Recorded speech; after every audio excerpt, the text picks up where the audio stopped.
Gretchen Fleener here from Paintertainment.com.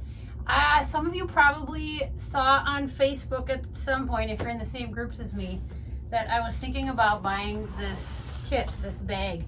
And I did buy it, and I did trick it out. And so I'd love to show you what I did to this bag. The brand is Beautique. And for a direct link to this, just go to my website, Paintertainment.com, click on links, and I have a direct link to this bag there if you want to check it out. But the cool thing about this bag is that it's a backpack. I love being able to just get into a gig and out of a gig in one trip. So that's why I really wanted to try this out. So this is the first time I'm actually trying it on fully loaded. And it's not bad. Actually, the straps are really nice and padded. So I'm pretty happy with how this has turned out so far. Let me show you the inside. So being a backpack, the fun thing is you can decorate it with buttons, patches, whatever. I'm still deciding what I want to put on this. So the outside, I still haven't really filled this. There's a lot of room in here. I've got just my mirror in this pocket. It'll hold a lot more. This one here is plenty deep for even my thick stand here. Tape, sponges, whatever you want to put in there. Just kind of extra things. Let's open the top section. So if I'm going to set this up, I'm going to pull these out.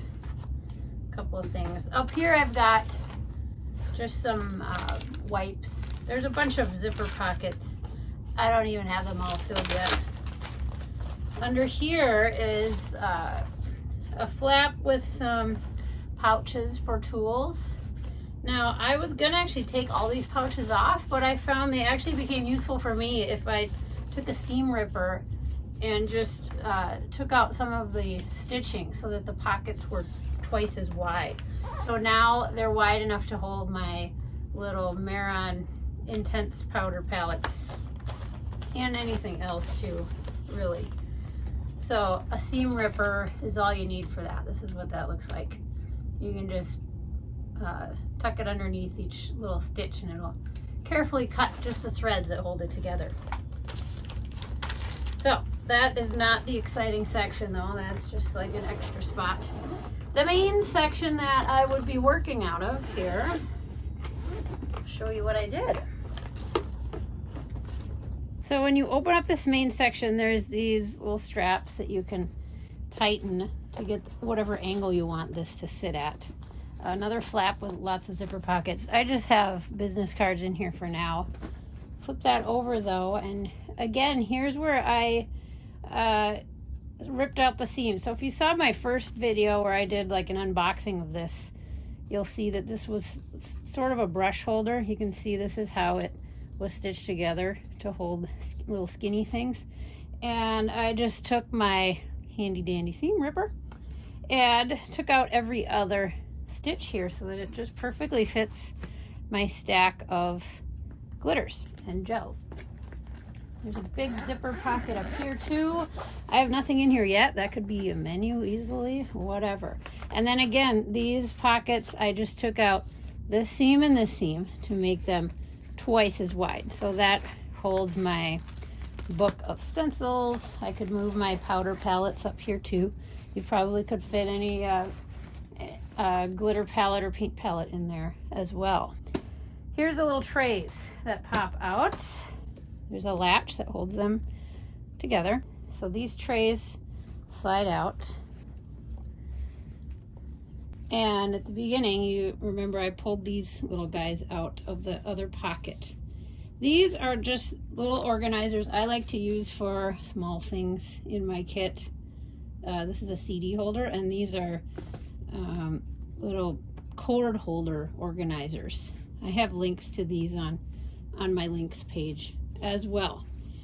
You'll see how those come in a moment here, but if you see, I was going to actually take this off because I thought that's just gonna get in the way and make my footprint larger, but instead I figured out how to make them stay vertical and become another storage space. This organizer, I put a piece of Velcro here. I actually just repurposed it. There were Velcro flaps on this thing. I cut off and I glued a piece there. I put a piece of the rough Velcro down here so I can stick that there. I got just a piece of fun trim and put a couple of little neodymium magnets on the back, and now that can hold this panel up. So now I've got another magnetic surface. So I covered this with magnetic steel under here. Same thing. So what I do is I go to thrift stores and I buy old magnetic whiteboards, take them apart, and I just cut the steel out that I need for my kit. It's really easy to do if you get yourself a pair of tin snips. I've got a link to these as well on my links page at paintertainment.com, but you can really easily just cut this stuff and glue it in. I glue everything in my kit with E6000.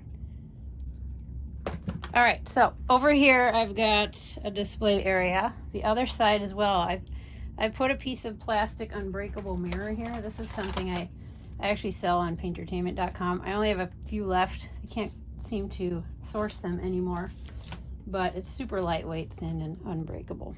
Lift this up, and again, I've got more space over here to display my one strokes. Then this one, I did the same thing as over here, put Velcro on the bottom, made this little strap with some magnets. So I can put this up here.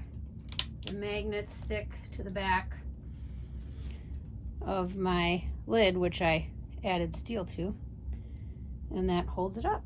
Now I purposely left this side empty because I wanted to use that as a surface, like a little work table for my water. Here's my water. It's a water tub. It's just a silicone food container with a perler bead tray in the bottom to help scrub my brushes out. So that can sit right here. Actually, I'm going to slide that forward a little bit because I want to put my brushes there. I really love this for my brushes. I don't really carry a ton of brushes. I've got my staples and that's all I need.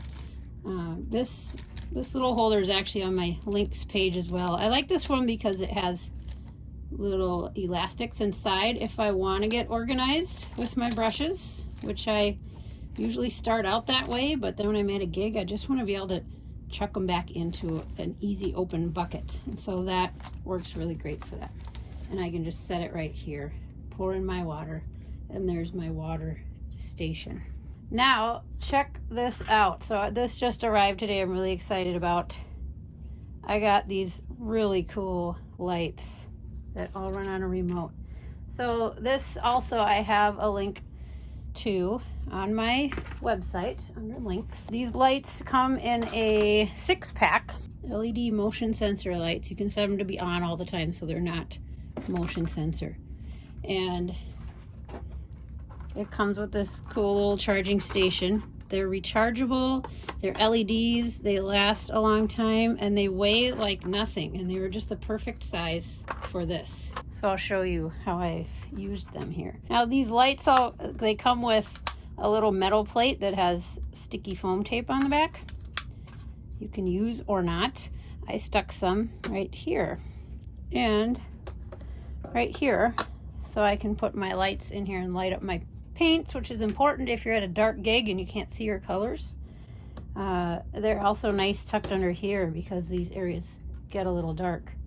The other cool thing about that metal plate is if you have one loose, I can even put it inside this pocket and just stick my light right there. Super cool. Now my paints, again, I've lined this whole kit with steel from a whiteboard. My paints all have magnets on the back. And what I did is I took these jewelry trays we all know and love. Somebody said these were discontinued, but I just bought a whole bunch more of them. So we have them at paintertainment.com, the small size and the larger size. But what I like about these is they're cheap and they're easy to cut just with a scissor. I chop them up to fit whatever my kit needs. Don't be afraid to cut something up and make it work for you. Now, I didn't want to have everything totally uncovered, And I didn't want to have a bunch of loose covers laying around. So what I did is I cut some pieces of clear chopping mats. You can get these at the dollar store. I think I might still have some on my website too. It's just like clear frosted plastic. You can also buy those like cheap placemats at the thrift store, and they work too. Easy to cut with scissors. And then I made a little duct tape hinge with some fun gummy bear duct tape. Now these are duct tape tabs that I made so that I can easily pick them out of my kit. I do like to pick up sometimes and hold my paints, and so that's why I decided to cut these up smaller. I've got, so when I'm going to work, obviously I'll fold that back and then just set them in here. So I've got my main colors, primary staples here in the larger sections. This one is like secondary colors. This one is all of my metallics. I just moved all of these paints into new trays, so they look a little lumpy right now. And then UV paints. I've got all my colors here, and then I made a little palette of my blacks and whites. I like to work with a glycerin and a wax-based black and white. So I've got my Wolf in Paradise black, Wolf in Paradise white. Still have some room back here for my big chunky brushes, dauber. I've got some blush back there. Still lots of room up here as well. Now this kit came with some dividers. I've just pulled them all out. These are only half the depth, so it divides it in quarters. I didn't want all of these because I wanted to slide this up to fit my paints. It is nice though if you can leave some of this here because it'll help support these trays when they're folded in. I did cut this one smaller to fit, and there was only one that went side to side, but it works. I think it's gonna be a great kit. I have my loose glitters here and all of my gels, pixie paints, and festival glitters in a stack. And then over here I have my creams. And these are just cool little containers. They're strips of 4 with a flip top lid. And these are designed actually for diamond painting, to store all your little diamonds. I put neodymium magnets on everything because they're super strong and super thin. They're also super expensive, but I have links for those on my links page as well. But that comes in a box just like this. I've got a link to that on my site as well. And you just open up this little box and you have all these nice handy little strips of 4.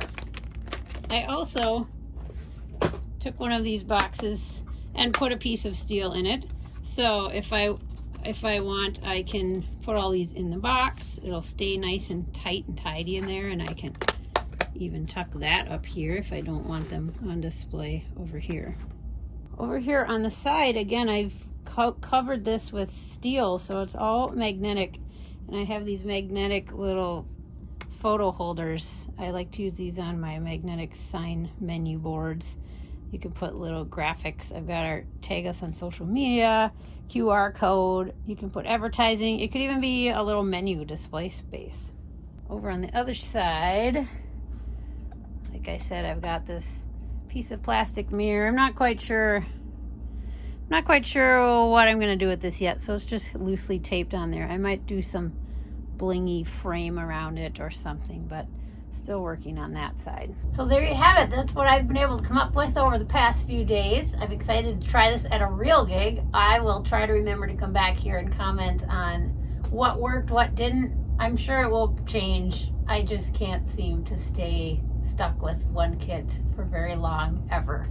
I think it's the designer in me. I'm always trying to improve things. So if you've got any tips for me, if you have any thoughts on this setup or your own setup you'd love to share, please comment. I'd love to hear about it.